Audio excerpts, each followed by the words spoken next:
नमस्कार। मैं डॉक्टर मोनिका गुप्ता, प्रवक्ता शिक्षा शास्त्र, राष्ट्रीय शिशु प्रशिक्षण महाविद्यालय आगरा।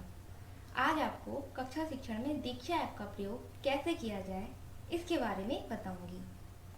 दीक्षा ऐप शिक्षण एवं अधिगम को एक डिजिटल प्लेटफॉर्म प्रदान करने के लिए गवर्नमेंट ऑफ इंडिया की एक पहल है।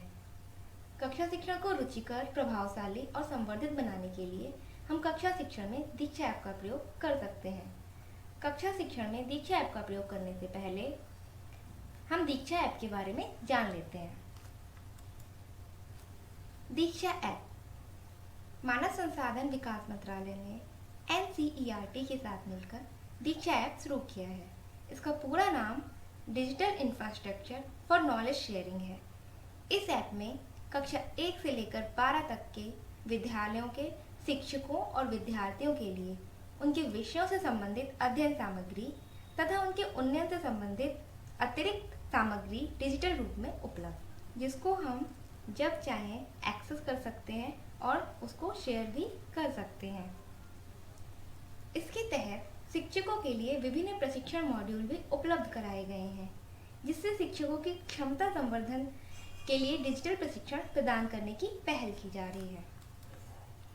दीक्षा ऐप के उपयोग से पढ़ाई जहाँ आसान होती है, वहीं शिक्षकों का बोझ भी हल्का हो जाता है। हालांकि कुछ अध्यापकों के लिए दीक्षा ऐप इस जटिलता को दूर करने के लिए आज मैं आपको बताऊंगी कि कक्षा शिक्षण में दीक्षा ऐप का प्रयोग कैसे किया जाए। सबसे पहले हम जान लेते हैं कि दीक्षा ऐप की क्या विशेषताएं हैं। दीक्षा ऐप की विशेषताएं: यह ऐप छात्र और शिक्षकों दोनों के लिए उपयोगी है।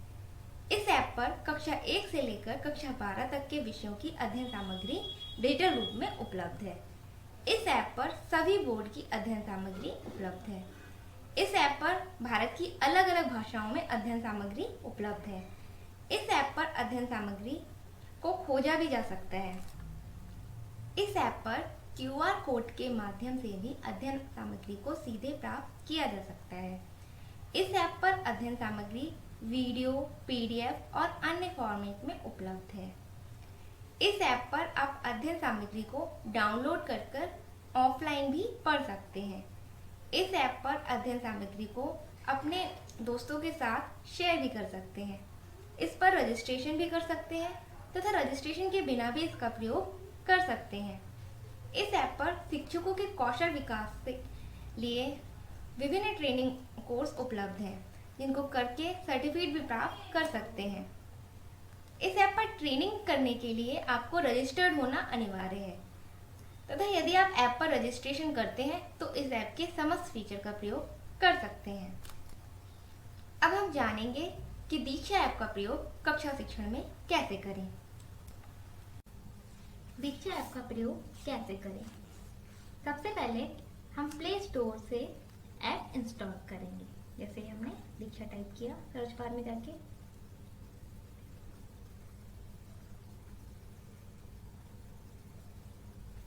दीक्षा ऐप को इंस्टॉल करेंगे। इसके लिए आपके एंड्रॉयड मोबाइल फोन में OS वर्जन 5.0 से ऊपर का होना चाहिए।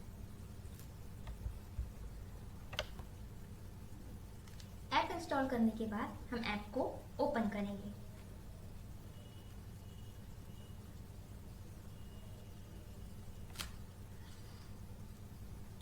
अब सबसे पहले हमारे सामने भाषा चुनने का विकल्प आएगा। हम जिस भाषा में भी अध्ययन सामग्री चाहते हैं उसे चुनेंगे। हम यहाँ पर हिंदी में चाहते हैं, हमने हिंदी को चूज किया। उसको चुनने के बाद जारी रखे पर टैप कर देंगे। इसके बाद हमारे सामने 3 विकल्प आएंगे: शिक्षक, विद्यार्थी और अन्य। हम जिस रूप में भी ऐप का प्रयोग करना चाहते हैं उसका चयन करेंगे। उदाहरण के लिए हम यहाँ शिक्षक पर टैप करते हैं। अब यदि हमारे पास पाठ्य पुस्तक में QR कोड मौजूद है, यानी कि QR कोड उपलब्ध है, तब उस स्थिति में हम QR कोड को स्कैन करके अपने कंटेंट को डायरेक्टली डिजिटल रूप में प्राप्त कर सकते हैं। पर अगर हमारे पास QR कोड मौजूद नहीं है तब हमारे सामने कुछ विकल्प आएंगे। सबसे पहले हमें यहाँ पर बोर्ड का चयन करना होगा। हमारे सामने बहुत सारे बोर्ड्स के नाम आ रहे हैं, जैसे सीबीएसई, आईजीओटी हेल्थ, स्टेट्स आ रही हैं, आंध्र प्रदेश, असम, बिहार। हम यहाँ पर उत्तर प्रदेश का चयन कर लेंगे, उत्तर प्रदेश का चयन करेंगे। बोर्ड का चयन करने के बाद हमारे सामने माध्यम और कक्षा चुनने का विकल्प आएगा। सबसे पहले हम माध्यम का चयन करेंगे। हमारे सामने यहाँ पर विभिन्न प्रकार की लैंग्वेज है, मतलब माध्यम है, अवधी, भोजपुरी, ब्रजभाषा। हम यहाँ पर हिंदी माध्यम का चयन करेंगे। माध्यम का चयन करने के बाद हम कक्षा का चयन करेंगे। हमारे पास 1 से लेके 12 तक की कक्षाएं आएंगी। हम इसमें किसी भी कक्षा का चयन कर सकते हैं। उदाहरण के लिए हम यहाँ पे कक्षा 5 का चयन करेंगे। हम अपने माध्यम को या कक्षा को कभी भी बदल सकते हैं, जब चाहे तब बदल भी सकते हैं। बोर्ड, माध्यम और कक्षा चयन करने के बाद हम जारी रखें पर टैप करेंगे।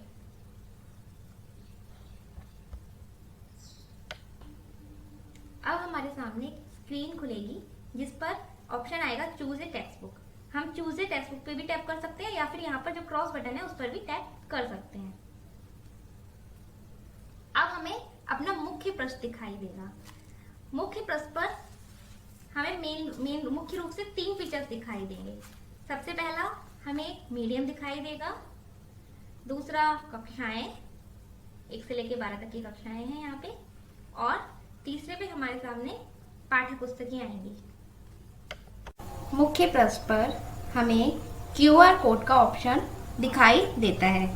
यदि हमारे पास पाठ्य पुस्तक में QR कोड उपलब्ध है तो QR कोड को स्कैन करके हम सीधे उससे संबंधित अध्ययन सामग्री प्राप्त कर सकते हैं। जैसे कि हमारे पास एक पाठ्य पुस्तक है कलरव की, ठीक है। इसमें हमने देखा है कि फ्रंट पर पेज पर ही, इसमें पहले पेज पर ही QR कोड उपलब्ध है और इसने फौरन ही इसको स्कैन कर लिया, और स्कैन करते ही इसमें सारे चैप्टर्स लाइन से इसके आ रहे हैं। इसके अतिरिक्त हम ये भी है, और उसके अलावा हर चैप्टर का अलग से भी हर चैप्टर में ऊपर QR कोड दे रखा है। तो हम किसी भी चैप्टर का QR कोड इस तरह से इसको स्कैन कर सकते हैं। स्कैन करके उस चैप्टर से रिलेटेड जितना भी मटेरियल होगा वो सारा इसमें हमको स्क्रीन पर दिखाई देने लगता है। और फिर उसके बाद हम जिस भी वीडियो को चाहें, जिस भी मटेरियल को चाहें उसको ओपन कर सकते हैं, चला सकते हैं। जैसे कि चैप्टर 1 का जो है इसमें दिख रहा है, एक वीडियो दिखाई दे रही है, इसको हम इस तरह से चला सकते हैं और उसको जब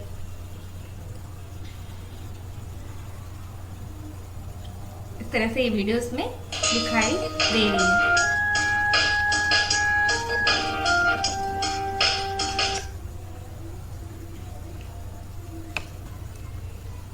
अगर हमारे पास पाठ्य पुस्तक में QR कोड उपलब्ध नहीं है तो हम फिर वही हमारे सामने हमें दूसरे ऑप्शंस को ऊपर जो दिए हैं मीडियम, क्लास और पाठ्य पुस्तकों, उनको जाके सेलेक्ट करना होगा, और उनको सेलेक्ट करने के बाद हम अपना अध्ययन सामग्री प्राप्त कर सकते हैं।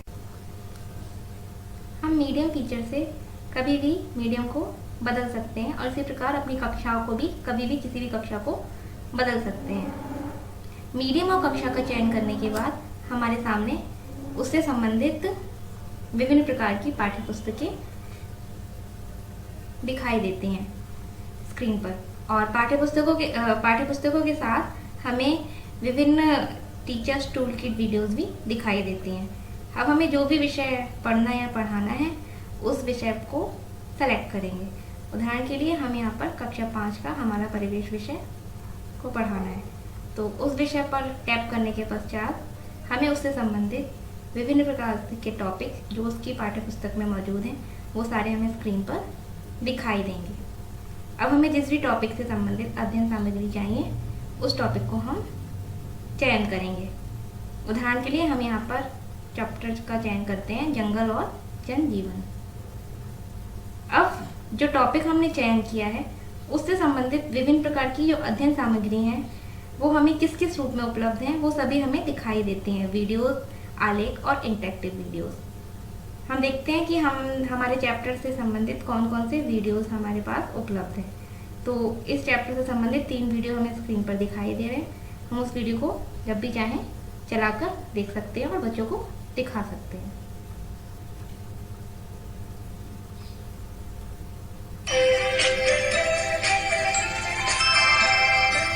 इस तरह से ये वीडियो हम बच्चों को दिखा सकते हैं।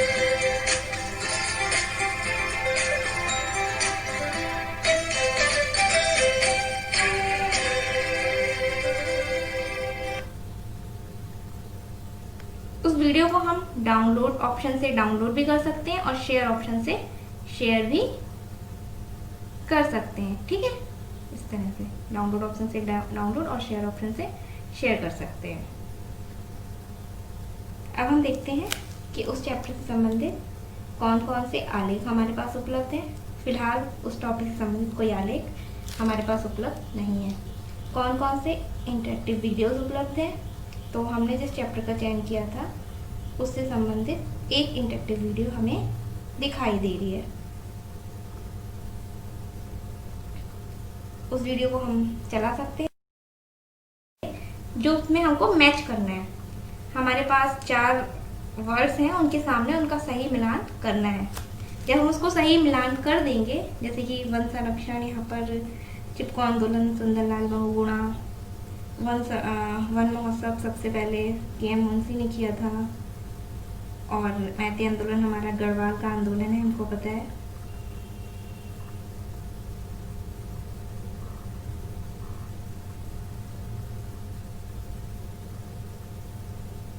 और अगर इस तरह से हम जब सही मिलान कर लेंगे, या तब हम एरो पर टैप करेंगे और हमारे मिलान सही होने पर हमारे सामने सही का निशान बना हुआ आएगा, और अगर गलत होता है तो गलत का निशान बना हुआ आएगा और मैक्स पर टच करेंगे। गलत में हमको ट्राई अगेन का ऑप्शन भी आता है, और हमें अपने साथ साथ स्कोर भी पता चल जाते हैं कि हमने कितने स्कोर प्राप्त किए हैं। किसी भी उस वीडियो को हम दोबारा से रिप्ले भी कर सकते हैं। ठीक है, फिर हम वापस आते हैं अपने मुख्य पृष्ठ पर।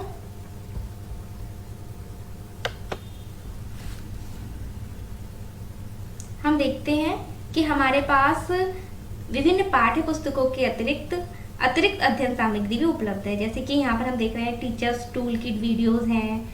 इस तरह से यहाँ पर प्रेरणा सूची, लर्निंग आउटकम की हस्त पुस्तिका यानी कि मैनुअल भी अवेलेबल है सारे क्लासों के लिए। जैसे कि टीचर्स टूल किट वीडियोस हम देखते हैं, इसमें हमारे पास विभिन्न टॉपिक हैं जिनसे संबंधित वीडियोस और इंटरेक्टिव वीडियोस आलेख उपलब्ध हैं। जैसे कि उपसमूह बनाना, दिमाग को दे आराम, इस तरह से विभिन्न प्रकार की एक्टिविटीज, ठीक है, जो कि हमारी अतिरिक्त लर्निंग अधिगम सामग्री है, जिसको हम कक्षा शिक्षण में प्रयोग कर सकते हैं। मुख्य पृष्ठ पर हमें ऊपर की ओर सर्च का ऑप्शन भी दिखाई देता है, जो लेंस जैसा बना हुआ है, सर्च का ऑप्शन। इसके द्वारा हम किसी भी कक्षा की विषय वस्तु को खोज सकते हैं। इस पर हम टैप करते हैं और यहाँ हम कंटेंट लिखते हैं जो कि हमें खोजना है। मुख्य पृष्ठ पर हमें नीचे की ओर 4 ऑप्शंस दिखाई देते हैं: पुस्तक संग्रह, कोर्स, डाउनलोड्स और प्रोफाइल। पुस्तक संग्रह, जैसा कि हमें जो भी हमारे पास पुस्तकें अवेलेबल हैं, अध्ययन सामग्री, वो सब हमें पुस्तक संग्रह में दिखाई देगी। इसमें विभिन्न पुस्तकें और विभिन्न प्रकार की टीचर्स टूल किट और मैनुअल्स हमें स्क्रीन पर दिखाई देती हैं। कोर्स में हमको जो भी हमारे टीचर्स ट्रेनिंग कोर्सेज अवेलेबल हैं हमारे लिए ऐप पर, वो सारे हमें दिखाई देते हैं, और उन कोर्स को हम तभी ज्वाइन कर सकते हैं जब हम दीक्षा ऐप पर लॉग इन करते हैं। लॉग इन करने के लिए हम लॉग इन पर टच करके उसको लॉग इन कर सकते हैं। ठीक है, अगर हमने लॉग इन कभी नहीं किया है, हमने अपनी आईडी नहीं बनाई है, तो हम इसको पहले रजिस्टर्ड हेयर पे जाके रजिस्टर भी कर सकते हैं। ठीक है, उसमें जो भी इंफॉर्मेशन मांगेगी वो सारी हमको फिल करनी है, और जाके हमारा वो हम इसमें रजिस्टर्ड हो जाएंगे। तो इन कोर्सेज को कर इन ट्रेनिंग कोर्स को करके हम सर्टिफिकेट भी यहाँ से डाउनलोड कर सकते हैं। पर हाँ, इन कोर्स को करने के लिए हमें लॉग इन होना जरूरी है, और हमें इस पर सबसे पहले रजिस्टर्ड होना जरूरी है, क्योंकि जब हम रजिस्टर्ड होंगे तभी हम लॉग इन कर सकते हैं। अदरवाइज हम बाकी जो उसके फीचर्स हैं, स्टडी मटेरियल जो हम प्राप्त करना है, वो हम बिना लॉग इन के भी प्राप्त कर सकते हैं। डाउनलोड ऑप्शन में हमारे सामने हमें वो सारे अध्ययन सामग्री दिखाई देगी जो कि हमने अभी चलाई है अपने ऐप पर या उस पर डाउनलोड करके रखी है, और उसको हम कभी भी ऑफलाइन देख सकते हैं और उसको हम हटा भी सकते हैं इस तरह से।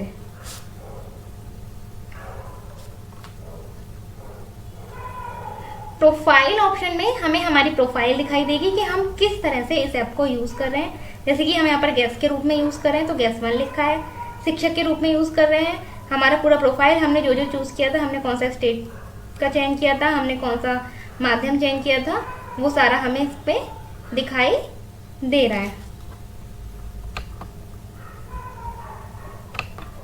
इसमें जो भी हमारे सामने सूचना दिखाई दे रही है इसको हम जब चाहें बदल भी सकते हैं, और यहाँ से भी हम लॉगिन दीक्षा ऐप पर लॉगिन कर सकते हैं। और अगर हम लॉगिन नहीं है तो हम यहाँ से रजिस्टर्ड भी कर सकते हैं, और हम अपने गूगल से भी लॉग विद गूगल यहाँ से भी लॉगिन कर सकते हैं। किसी भी तरह से हम इसको लॉगिन कर सकते हैं।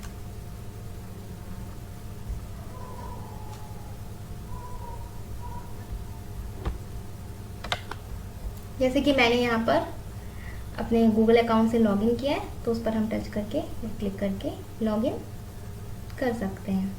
और अगर हमें गूगल अकाउंट से लॉगिन ना करना हो तो फिर हमको जो भी इंफॉर्मेशन मांगी जाती है हमें उसको फिल करनी होती है और हमारा लॉगिन हो जाता है। और इसमें जो जो भी शर्तें जो ये मांगते हैं उन सब पर सही का निशान लगा के और हम उसको जारी रखें, इस तरह से उसको आगे लॉगिन करते हैं। हम अपनी पूरी प्रोफाइल बनाते हैं, उसी तरह से हमसे बोर्ड चुनने को कहेगा, माध्यम, कक्षा, ये सब हम चयन करने के बाद उसको हम सेव कर लेते हैं। इस तरह से बोर्ड, माध्यम और कक्षा का चयन करने के बाद हम सहेजे लिखा है इस पर हम टैप करेंगे। अब हमारा प्रोफाइल अपडेट हो गया है। इसमें हमसे पूछेगा कि आपका राज्य और आपका जिला, इसको चूज़ करने के बाद राज्य और जिला चूज़ करने के बाद हम दाखिल करेंगे और हमारा प्रोफाइल पूरी तरह से अपडेट हो चुका है और हम इस पर लॉगिन भी हो चुके हैं। अब प्रोफाइल में क्लिक करने पर हमें इस तरह से अपनी प्रोफाइल दिखाई देती है और अब हम दीक्षा ऐप के समस्त फीचर्स का प्रयोग कर सकते हैं। धन्यवाद।